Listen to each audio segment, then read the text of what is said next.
Broadcasting live from the Business Radio X studios in Atlanta, Georgia, it's time for High Velocity Radio. Welcome to Coach the Coach, helping business coaches deliver more impact in less time. Broadcasting live on the High Velocity Radio Show and the Business Radio X network. If you're a business coach and want to help more people make more money and own your backyard, go to mybrxstudio.com. Lee, this is going to be a fantastic show. Please join me in welcoming to the program coach and advisor to accountants, Mr. Doug Hoffman, CPA. How are you, man? Excellent, Lee. Thank you for having me on your show today. Well, Doug, before we get too far into things, do you mind sharing a little bit about your practice? How are you serving folks? Well, I serve folks two ways, Lee. I have a CPA practice that I have 4 offices, and we have about 1,000 clients. And that's where I practice my skills of helping businesses and coaching businesses and providing advisory services. And through that experience, I developed my own consulting practice to other CPAs and accountants to help them serve their clients better. Now, how did that transition occur? Like, you were doing your work as a CPA and doing normal CPA work, helping your clients, your business owners and things like that. And how did you come up with, you know what, these CPAs need a lot of help as well? So you kind of expanded into helping CPAs. How did that occur? Well, I did that by practicing what I preach. I have been doing this, serving clients for 40 years. I developed my own succession plan about 5 years ago and have a great team behind me.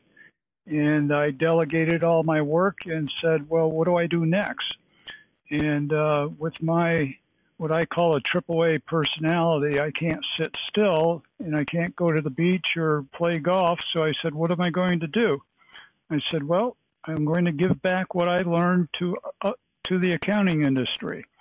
And one of my goals is to teach other accountants how to coach their businesses and help their businesses grow and prosper.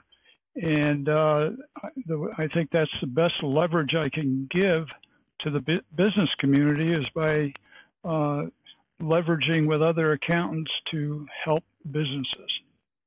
Now, when you're working with owners of CPAs, are these CPA firms that are those mega CPA firms, or those small solopreneur individual firms, or are they of all sizes? Well, I like to work with firms that are anywhere from 1 to 3 or 4 partners, because what I find is when you get into the mega firms or the 10 or 20 partner firms, it's like trying to steer the Titanic away from the iceberg. It just takes too long. I felt that before. But with the smaller firms, you find them to be coachable? They're open to listening to you? Oh, absolutely. Absolutely. Our goal is to get them out of the bookkeeping, compliance, tax, and the other compliance work and actually add value to their clients and give the clients what they really want and what they need, which is advisory services.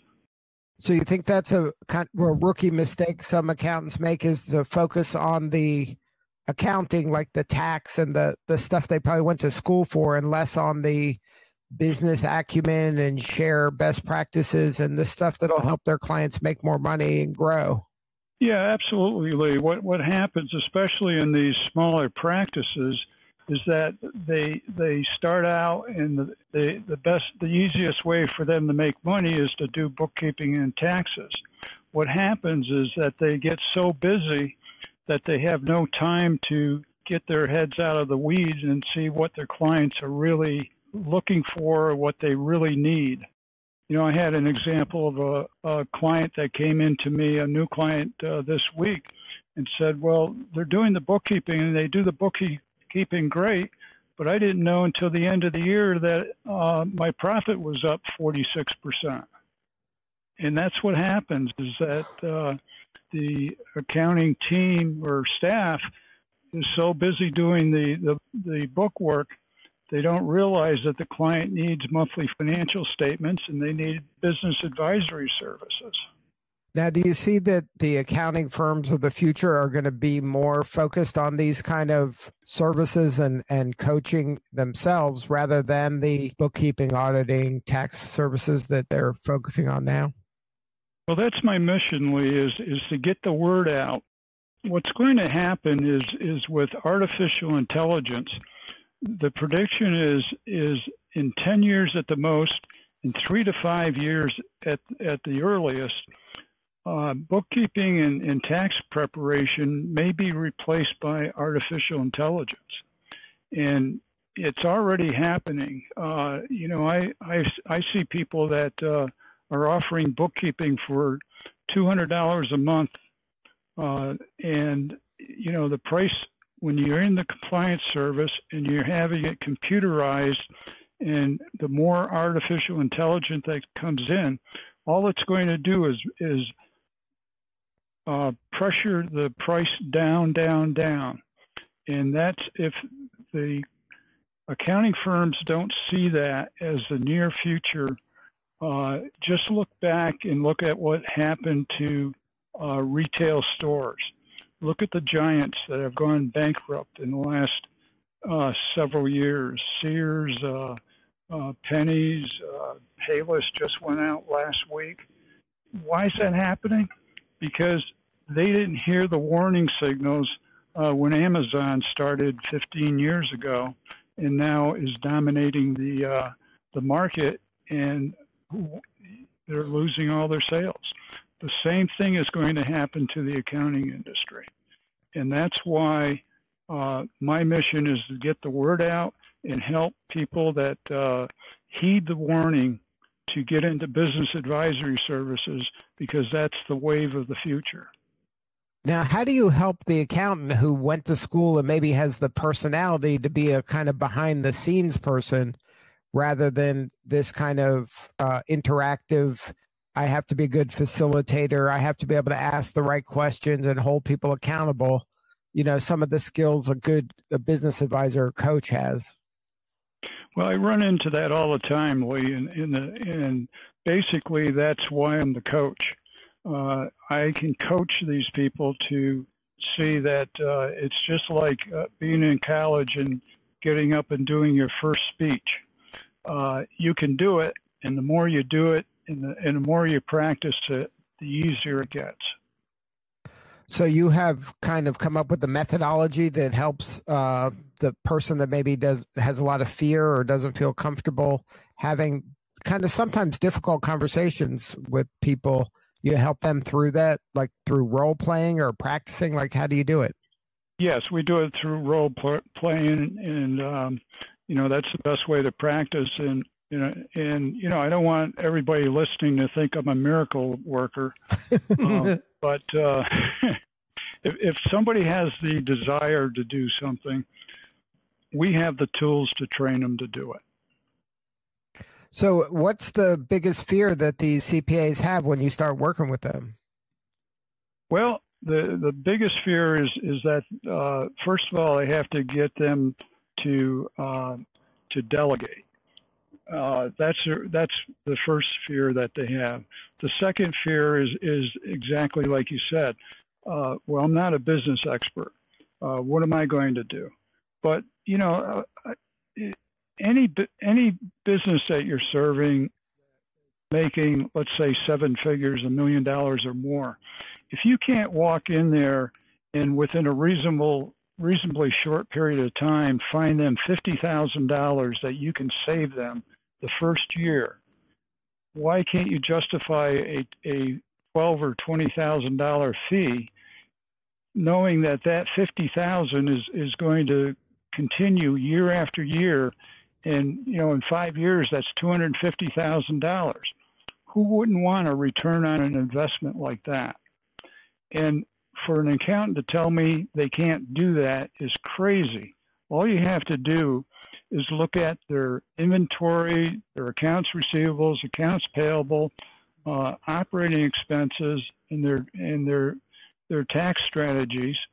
And if you can't come up with $50,000 in a short period of time to save them in 1 year, then you need to come to see me, because I actually have the tools to help you go through a checklist to find those. So, well, I never understood, like, we interview a lot of accountants here at Business Radio X, and haven't found many of them that think in this manner. So it seems like you're kind of an outlier in this world, that you're trying to help the CPA to think more kind of like a business person rather than somebody who is just a vendor that takes care of these things like in almost a checklist manner. And you're saying, you know what, you got to think a little more expansively and be a partner with your clients to help them find more value in their business and add, be maybe more of a connector, or to share best practices, and to think kind of as like a partner where you're watching their back, not just from a tax standpoint, but their whole business. So how did you kind of, is your personality just wired that way? That's how you look at business? Yeah, that's the way I look at business. I have an MBA, and basically in MBA school, that's part of the training is you go through case after case after case, and finding solutions to problems for businesses.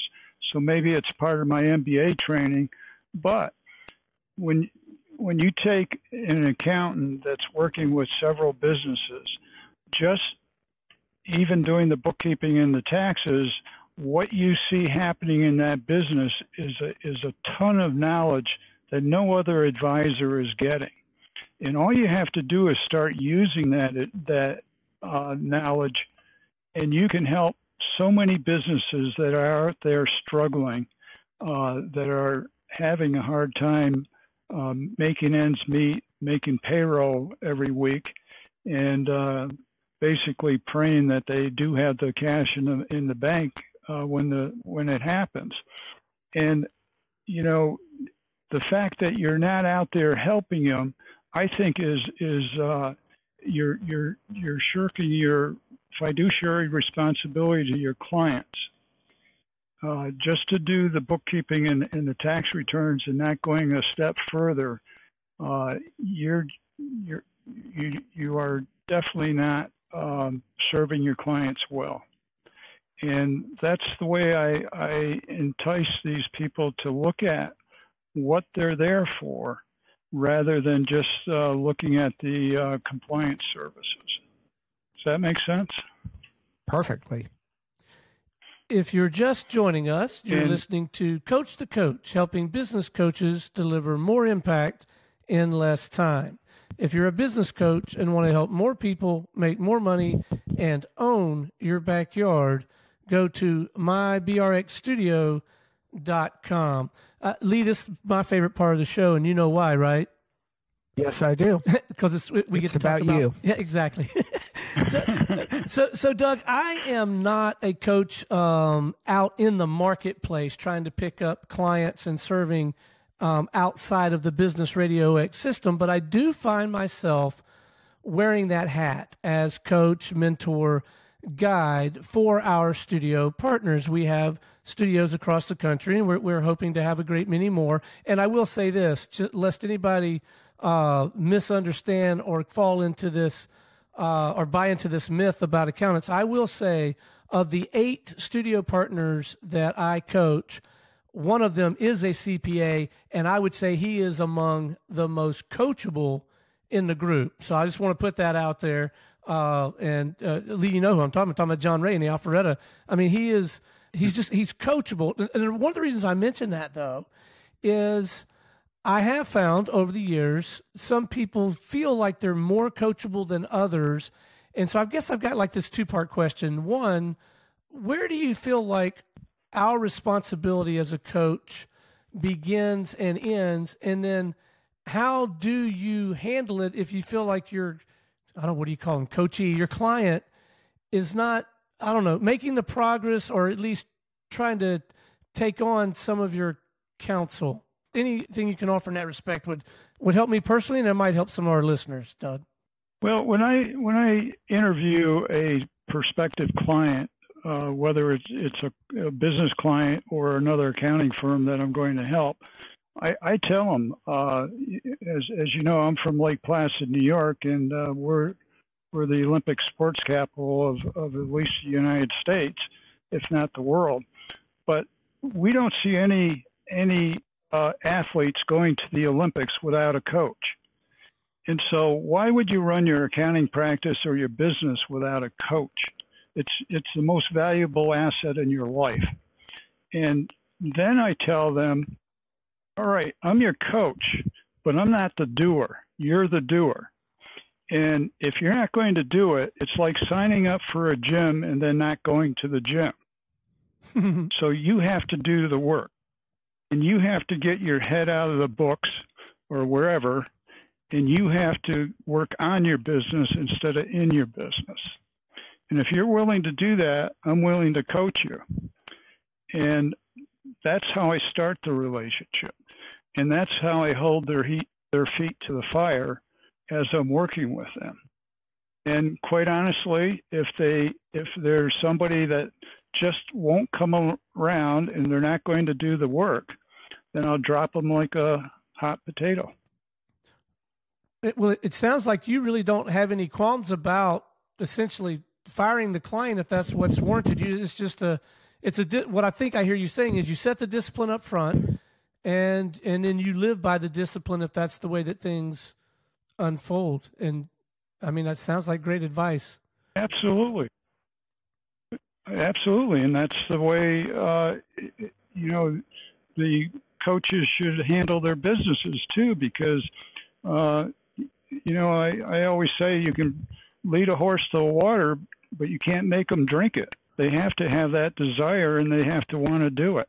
And basically, if they're not going to do it, I'm going to move on and help somebody else do it. All right. Well, when you're working with your accountants, are you only helping them with kind of this consultative business advisory component, or are you also helping them get new clients? Like, is there a sales element as well? Yes.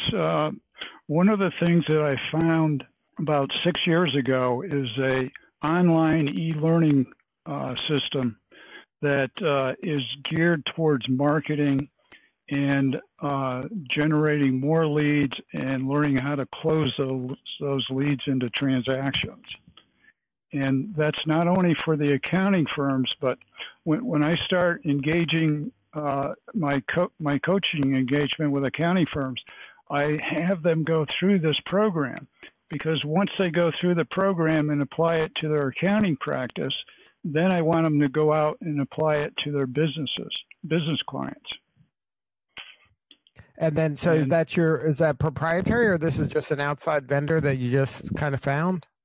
It's an outside vendor that I found, but now I'm part of the group, and I help them improve and maintain this system.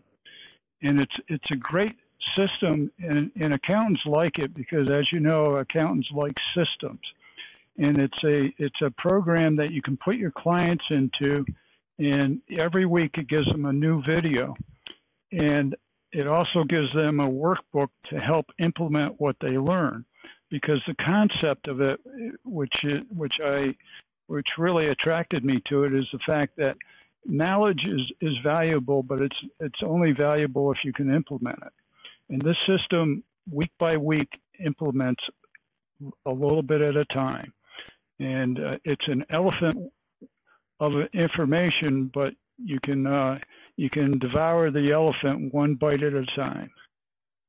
And because a lot of times the sales and marketing is maybe outside of the comfort zone of a lot of CPAs or even business people. They're good at what they do, but they may not be good at, selling or marketing themselves. Right. But, in my 40 years of running my practice, every time I saw a business go out of business, it was because of sales. And I always felt helpless because I couldn't help them. And now having this in my toolbox, I feel that I have a 360 ability to help a client no matter what the problem is. And you don't have to be a marketing expert because this program makes you the marketing expert.